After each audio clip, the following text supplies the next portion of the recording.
অষ্টম বেতন কমিশন 2026 সালের জানুয়ারিতে লাগু হওয়ার কথা থাকলেও নতুন তথ্য অনুযায়ী কমিশন গঠনে বিলম্ব হতে পারে।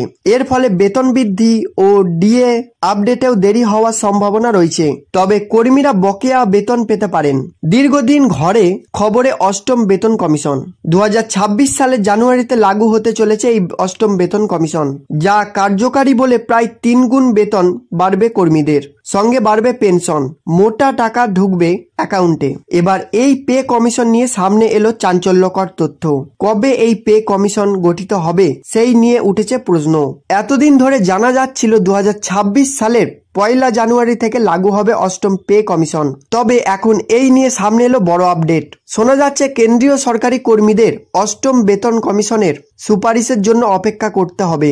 2026 সালের জানুয়ারিতে বেতন কমিশন গঠিত নাও হতে পারে। অনুমান করা হচ্ছে বেতন কমিশনের সুপারিশ বাস্তবায়নে বিলম্ব হতে পারে। এর ফলে কেন্দ্রীয় কর্মচারীদের 2026 সালে বেতন বা মহার্ঘ ভাতা অর্থাৎ ডিএ সম্পর্কিত আপডেটের জন্য অপেক্ষা করতে হবে। তবে নতুন বেতন কমিশনের সুপারিশ বাস্তবায়নে বিলম্ব হলেও কর্মীরা বকেয়া বেতন পেতে পারেন। শোনা যাচ্ছে 2025 সালের জুনের মধ্যেও যদি নতুন বেতন কমিশনের টার্মস অফ রেফারেন্স নির্ধারণ না হয় তাহলে 2026 সালের জানুয়ারিতে এর বাস্তবায়নের সম্ভাবনা খুবই ক্ষীণ। এক্ষেত্রে 2026 সালের শেষের দিকে অথবা 2027 সালের প্রথম দিকে দেরি হতে পারে। তেমনি ফিডমেন্ট ফ্যাক্টর 2.5 থেকে 2.8 এর মধ্যে হতে পারে। এর ফলে বাড়বে বেতন।